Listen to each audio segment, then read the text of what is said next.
Hi there, I'm Patrick and welcome to Hoohaa Sports Today. Besides the quarter-final results of the Australian Open Grand Slam Championships, we have a slew of football results. So let's begin with the second leg Carling Cup semi-final between Arsenal and Ipswich.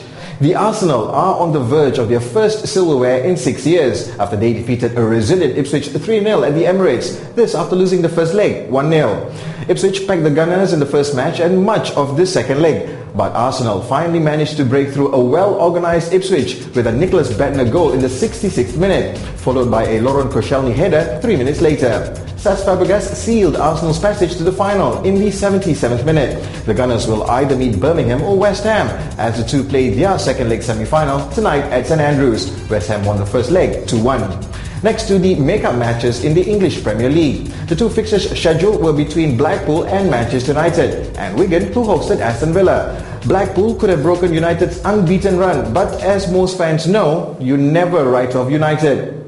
Ian Holloway's Tangerine Army took a 2-0 lead into the first half, but United most definitely got the hairdryer treatment from Sir Alex Ferguson at half-time, and the Devils came back with 3 goals in the second half, Dimitar Berbatov netting a double.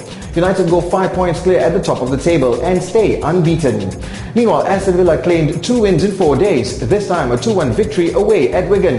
New boy Darren Bent was not on the score sheet, but Gabriel Agbon-Lahore and a penalty conversion by Ashley Young was enough to lift Villa into 13th in the standings. Tonight, Liverpool will be also hoping to notch back-to-back wins when they entertain Fulham.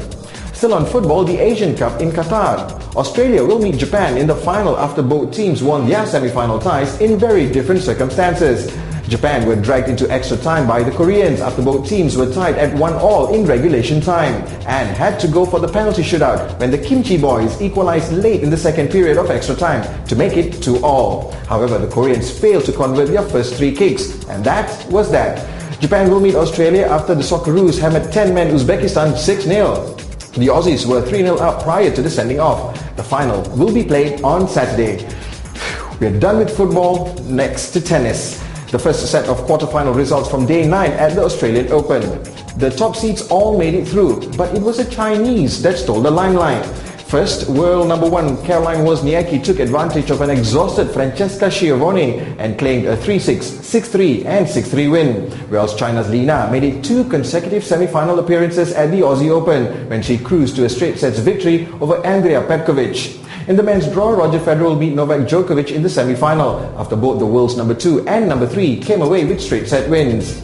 In today's second set quarterfinals, blazing Mama Kim Clijsters plays Agnieszka Radwanska, while Petra Kvitova takes on Vera Zvonareva. And in the men's draw, world number 1 Rafael Nadal meets compatriot David Ferrer, while Britain's great hope Andy Murray, who I think prefers to be called Scottish rather than British, meets giant killer Alexander Dolgopolov. And we have an updated result. Vera Zvonareva beats Kvitova in 6-2 and 6-4, and will wait for possibly Mama in the final. And just one final item, yesterday we brought you the story of TV's football commentators Richard Keys and Andy Gray, who were reprimanded by the network for their sexist comments, right? Well, in the latest report, Sky has sacked Andy Gray when apparently new evidence of unacceptable and offensive behaviour surfaced. Gray has been Sky's face in the EPL since it began 20 years ago. Here's a note to Andy Gray. If you want to speak your mind, join us online. And so should you, as we'll bring you more updates tomorrow here at hoohaa.my. Bye for now.